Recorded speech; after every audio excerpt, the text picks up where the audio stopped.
Blog Talk Radio. Following ingredients include a look behind the scenes. Cook uncovered until hot. Add grooves to taste. I would like, if I may, to take you on a strange journey. Once upon a time, there was a little girl. The accident was over a year ago. A second woman has been elected president. The 12th planet has been named in the solar system. The last wild polar bear has died. I slept through it all. I was here for my waking. He called it a beginning. He said it was good. I think he may have thought that anything I did was good. Welcome to Transition Radio, live from Hollywood, Florida, with your host and hostess, Mark Angelo and Jessica Lynn Cummings.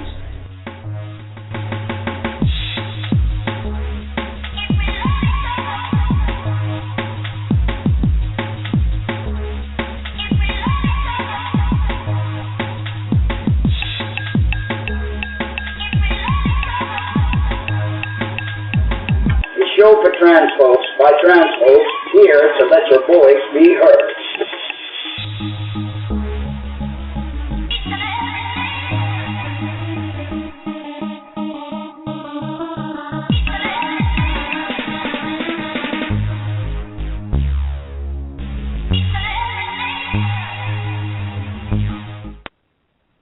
Well, good evening and welcome once again to Transition Radio. Thank you for listening in. And boy, have we got a special treat for you tonight.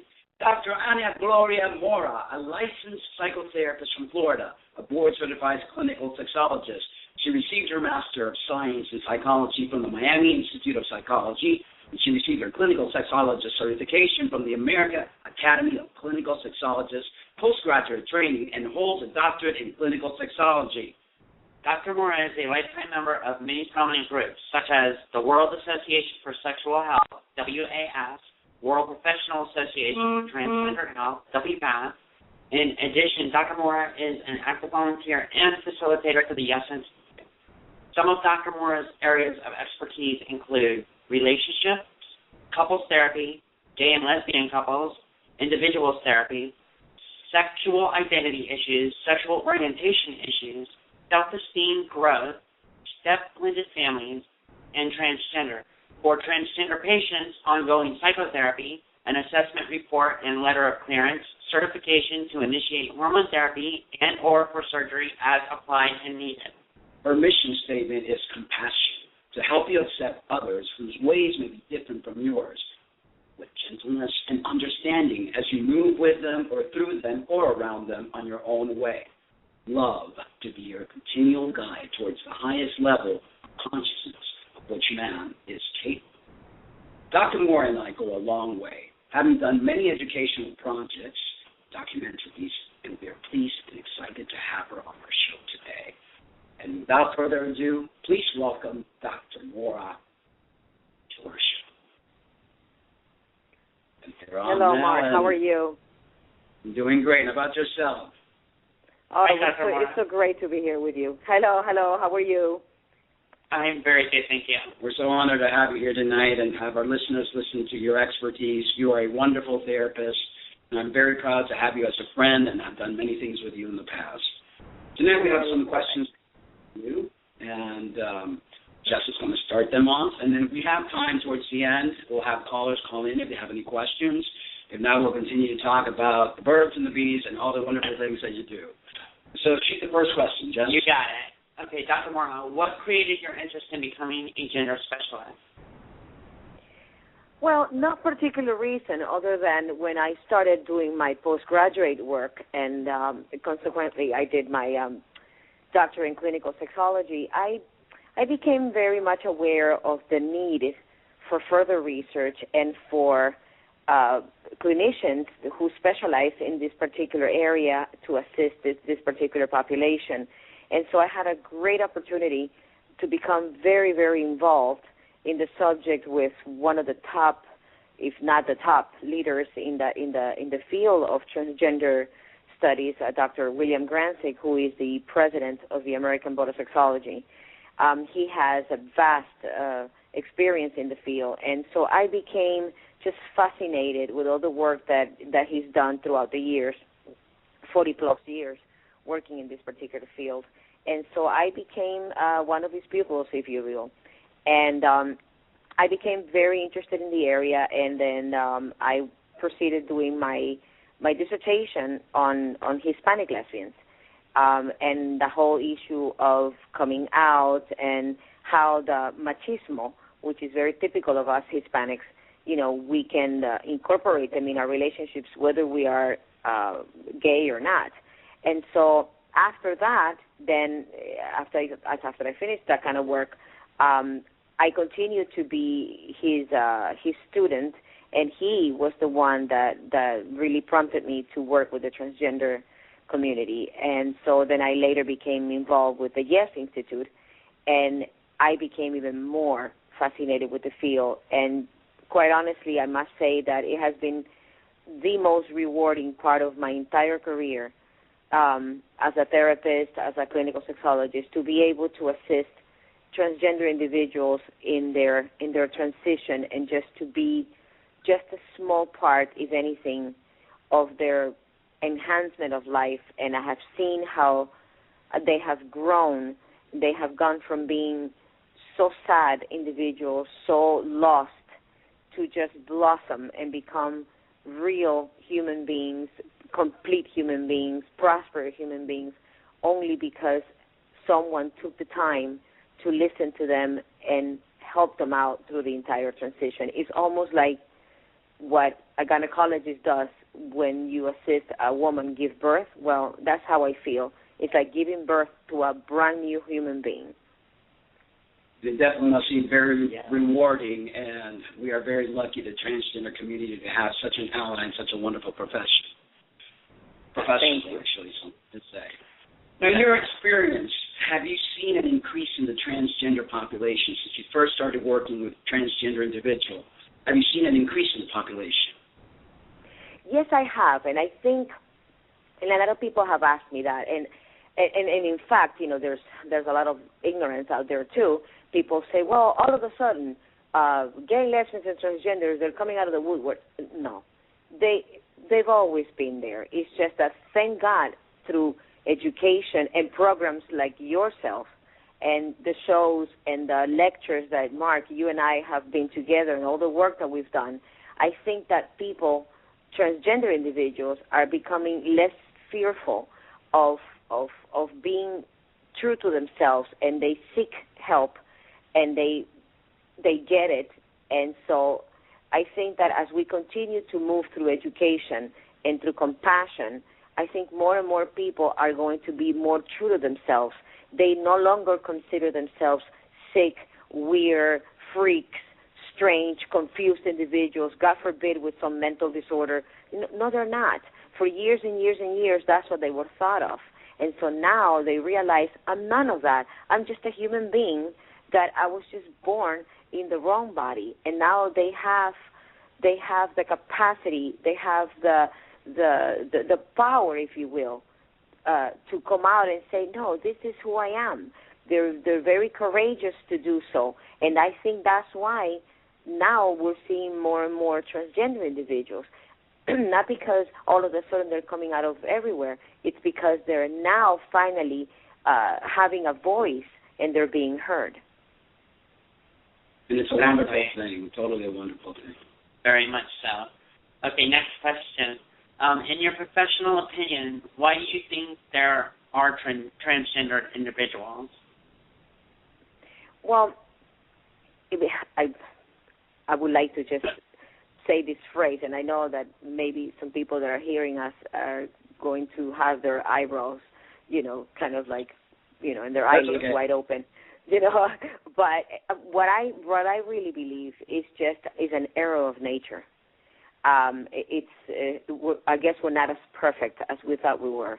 It's an error of nature. See, not all of us are born with our sex, our gender, our orientation, and our gender conformity, if you will, and our gender roles in such straight lines. We're not. Not all of us are. And so for those individuals that are born with a particular sex, but then they feel differently, because that's what your gender is.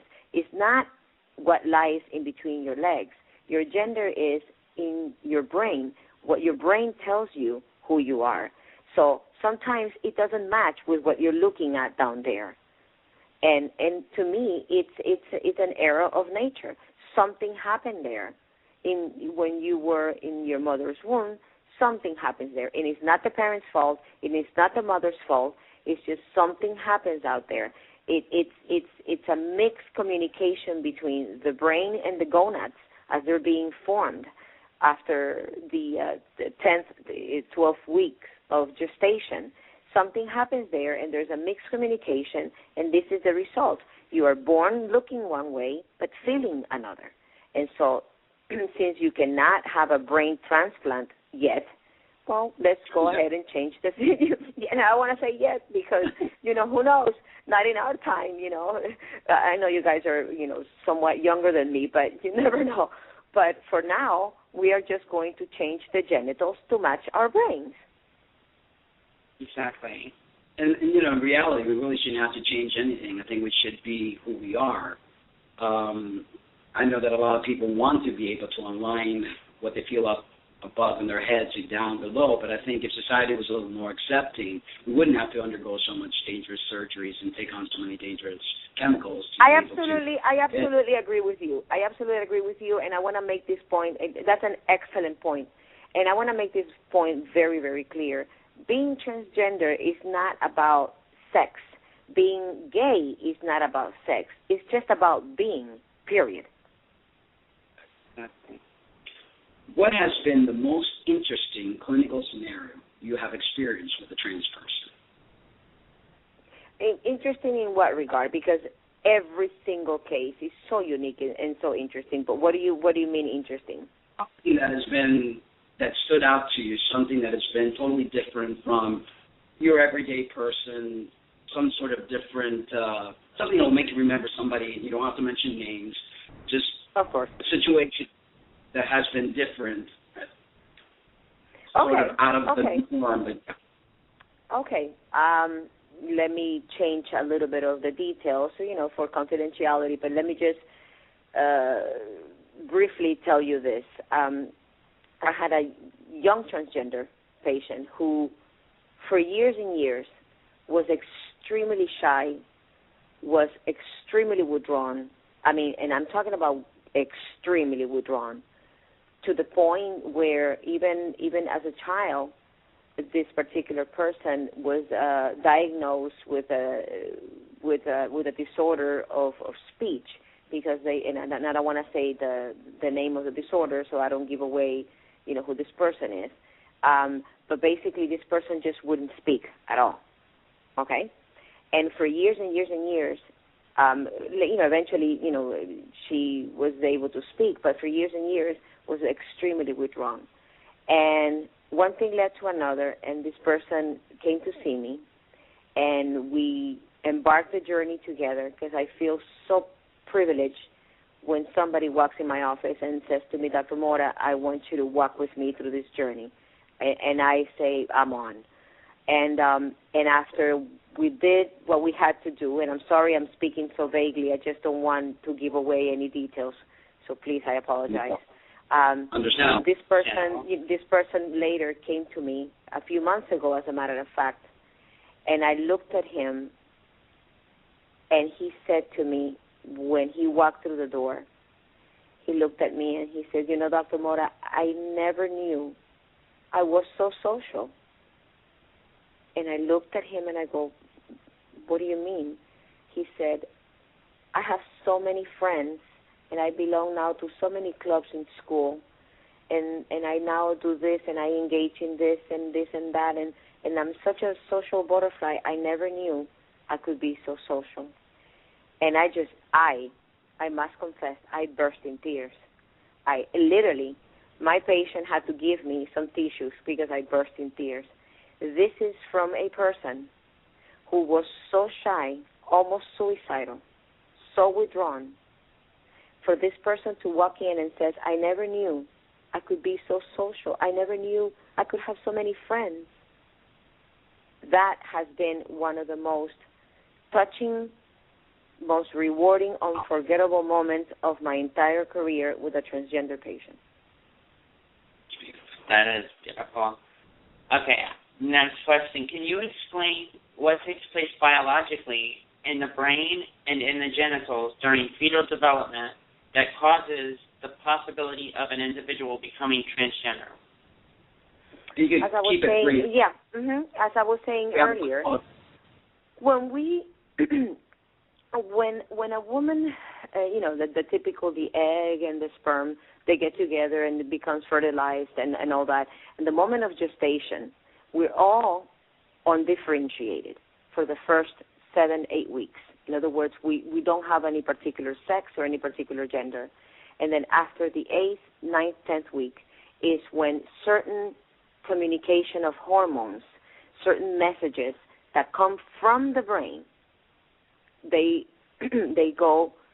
down to the gonads, which are undifferentiated, and they release certain hormones that begin to develop the internal parts of either the male or the female, and consequently the outside part as well. But then that message has to come back up, if you will, after it has done what it has done with the gonads and with the genitals on the outside. Then it comes back to the brain and says to the brain, okay, now we're a boy, okay, now we're a girl. So somewhere along the lines of that message being sent back to the brain, it either gets lost, it doesn't get washed off completely, and so the brain ends up not being congruent, and that's what it's called, incongruency between the genitals and the brain. As a matter of fact, it should not be called, and this is just my personal point, and again, maybe not in my time, God knows in other generations, but it should be called gender incongruency rather than gender identity disorder, because the moment that you add the word disorder, it implies some sort of illness. It implies some sort of mental illness, and it is in the DSM, in the Diagnostic Statistical Manual. Now we're going into politics, and I know that was not the question. But it is, going back to the question that you asked, it is an incongruence between what happens to your gonads and to your genitals and what the brain applies the message to be. And so that's why a person then later on, realizes that, okay, something is not right here. But what happens is when you're born, the moment that they see your genitals, what looks like on the outside, the doctors, they yelled out, oh, it's a boy, it's a girl. And at that moment, everyone is going to tailor their brains and socialization to fit that word, it's a boy or it's a girl, regardless of how this child may feel. And so somewhere, even as early as 3 and 4 years old, a child is going to say, why do you keep calling me a girl if I'm a boy? Why do you keep insisting in treating me like a boy when I'm a girl? Exactly. We got 3 more questions left, but we actually got a caller, and I'm going to let the caller in because this is about hearing people's voice. So let me see what we have so they have a question for you before we proceed with ours. Let me see. Call number 1, what is your name, where are you calling from, and what questions do you have for Dr. Mora? Hello? Hello? Caller? Caller? Hello? Okay, they're lost them or they're having difficulty connecting. Well, let's proceed with our question, and if the caller decides to call back in or leave. Yep. Okay, we lost them. Okay. There seems to be a growing number of transgender individuals coming to light. What advice do you have for parents dealing with the situation? It is very difficult for me to tell a parent, stay calm and listen to your child, because it is very easy for me to say it, but it's very hard for any parent to do it. However, I must insist that no matter how much you fight it and how much you pretend that it's not happening, how much you turn your face the other way, how much you go into denial, it's not going to just disappear. So if a child or if an adolescent or if an adult comes to you and says, Mom, Dad, this is happening to me, something is not correct, something is just not happening for me, sit down and start asking questions, not drilling them, but asking them questions. Okay, what do you feel? How do you feel this? When do you feel this? Since when do you feel like this? What makes you think that you are like this? And so on and so forth. You know, don't fight it. And I know that a lot of callers are probably listening and saying to me, oh, here's Dr. Mora, you know, encouraging for parents to, you know, to encourage their kids to just go ahead and dress with the opposite clothes. I'm not saying to encourage. All I'm saying is you need to support it. There's a big difference between encouraging and supporting. And I know it's difficult, and I know that you have to fight a lot of battles, and I know you have to fight with society and schools and teachers and principals and family and parents and, you know, and some parents even get divorced over these topics, you know, and over these situations. I hear it. So what I would... I'm sorry? We have a caller. We have another caller calling in, so let me see who it is and what questions they have for you. 1 second. What is your name and where are you calling from, and what question do you have for Dr. Mora? Hi, it's Tom Moore, and I'm from Oregon. Hey, Tom, how are you? Hi, Tom. How are you? I'm doing good. How is everybody tonight? We're doing great. Very good. You know, I have a question. You know, I hear a lot about, you know, the hormone bath that, you know, a fetus goes through and whatnot, and, you know, the rumors, well, not rumors, but studies that could be the cause of transgender in our society. But my question for you is what is your concept behind how we deal with intersex children that are born as intersex? See, intersex are not really transgenders. There's a whole bunch of different combinations. There's actually like 30-something combinations of chromosomes that can actually happen. So intersex, you may not necessarily be transgender. You're just intersex. And see, those are the things that need to be determined, you know, at some point. However, when you're born, they don't do this kind of testing on infants or on neonates. You know, they don't on newborns. And so it is very difficult, you know, to tell if somebody is intersex or not. And we've had, you know, cases like that girl in the Olympics and so on and so forth that got disqualified. You know, so it's not maybe until later on in life that something happens and then they are put through the test, if you will, and they find out that it's intersex. But that person, if you remember the case not too long ago in the Olympics, wasn't necessarily a transgender. It's just intersex. And that only means that you have a different combination of chromosomes, but it doesn't mean that you're a transgender. Okay. Well, like for me, I transitioned 10 plus years ago, and then a few years ago, after going through some genetic testing, I found out that I was actually XXY. So I was raised a female, transitioned, and then later found out that I was actually intersex. Okay, that's what I'm saying. It could happen, but the point that I'm making is that it doesn't really have to be. In your case, it did, but it doesn't have to be that you're transgender. Intersex is something else. You just have that extra chromosome, and sometimes you're missing one of them. You know, there's different combinations, but what I'm saying is that you don't have to be a transgender necessarily being intersex. In your case, you were, but not necessarily so. It's just like saying that, you know, every single transgender, for example, it's gay. No, or sexual orientation is one thing and gender identity is another. Okay. All right, Tom, did she answer your question? We have a few more questions to go over with the doctor. Yeah, no, she answered all my questions. Thank you. Thank you, Tom. Thank you so much. Okay, I didn't mean to cut you, Doctor. You were explaining about the parents dealing with the situation. Right. So I would just say, I would just say that rather than to turn your face the other way and to force your child to be something that they're not, talk to them, and then your second step will be go see a professional who specializes in this particular area so that you can get educated. And that's another very particular issue. A lot of parents think that when they come to see me that I'm going to convince them or that I'm going to cure their child, and that's both of them is far from reality. It's not about curing, and it's not about convincing. It's about educating them. Education is power. Ignorance is defeat. And so education, you'll sit down, you realize what you need to do, and that's when the support comes in. Not the encouragement, but the support.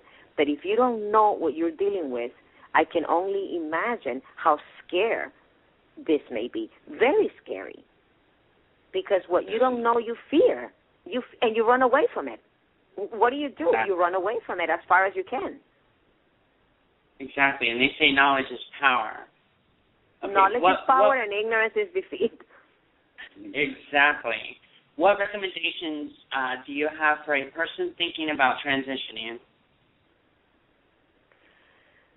My recommendation is for them also to become educated, but be careful because not every show like yours and not every site like yours, it has proper information and adequate information. So get educated, join maybe a support group, talk to someone that knows about the topic like yourselves. Mark has such an extensive experience, both personal and professional, on this matter.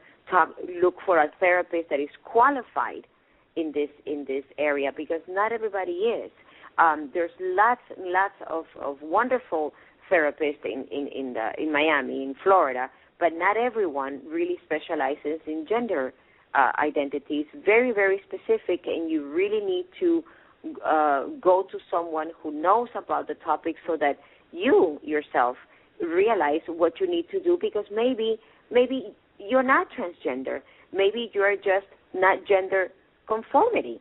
And what does that mean? It doesn't mean when somebody feels differently, it doesn't mean that tomorrow you're going to be starting the transition and you're going to become, a woman all of a sudden, or a man, whichever way it is.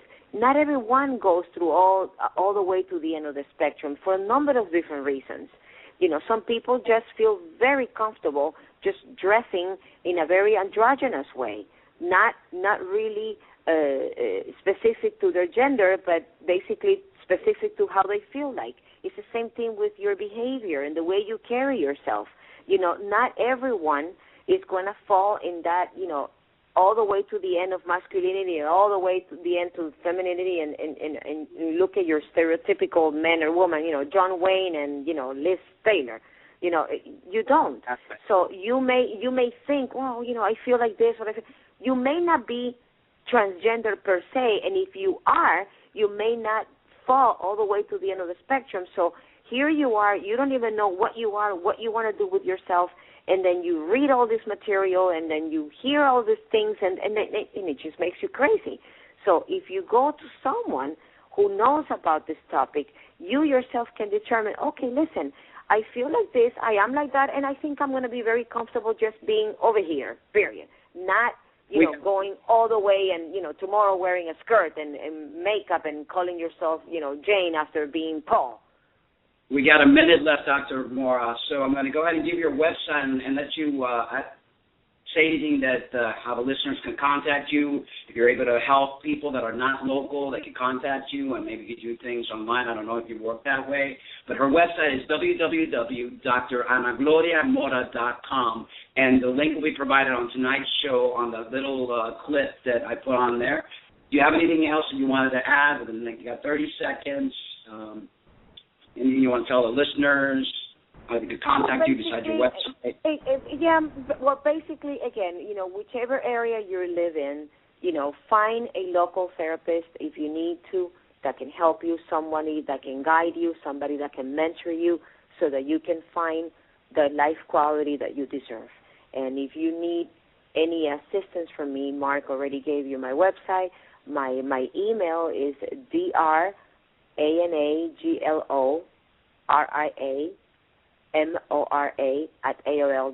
That's Dr. Anagloria Mora at AOL.com. And I'll be more than glad to help you, refer you, and just redirect you in the right direction so that you can get the proper help that you deserve.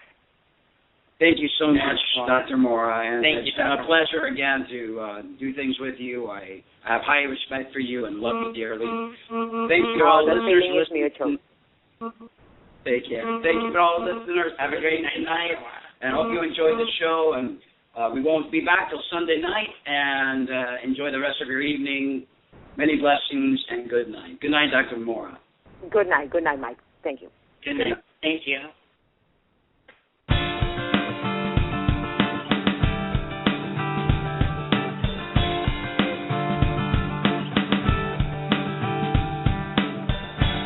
Who am I to say I love you? Who am I to say I care? Nothing left inside this garden. Empty voices in the air.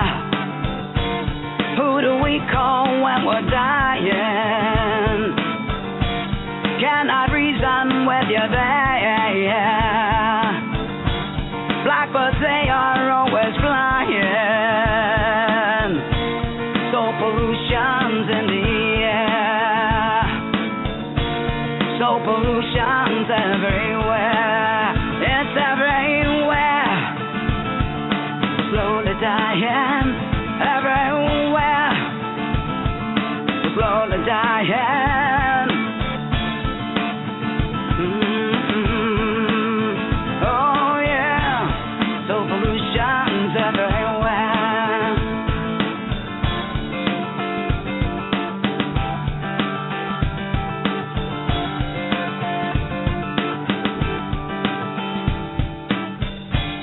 So you think you got the answers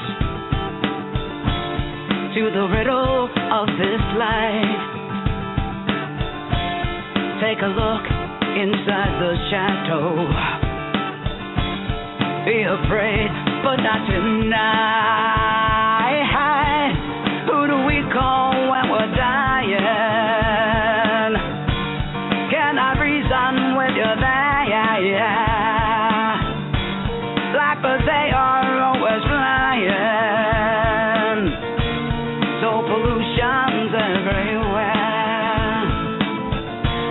So pollution's everywhere. It's everywhere.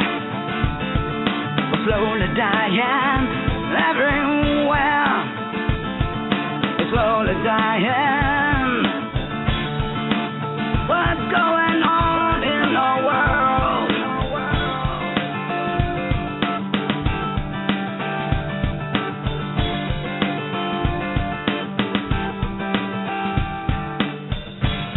As a child, you knew the answers. Growing up, misunderstood. All the changes brought within you. Doesn't matter, don't you know? Who do we call when we're dying? Cannot reason with you there. Blackbirds, they are always flying. So pollution everywhere. So pollution everywhere. It's everywhere. Slowly dying everywhere. Slowly dying. What's going on in the world? We created such a mess. We don't care about each other. Religion is a mess. So pollution's everywhere.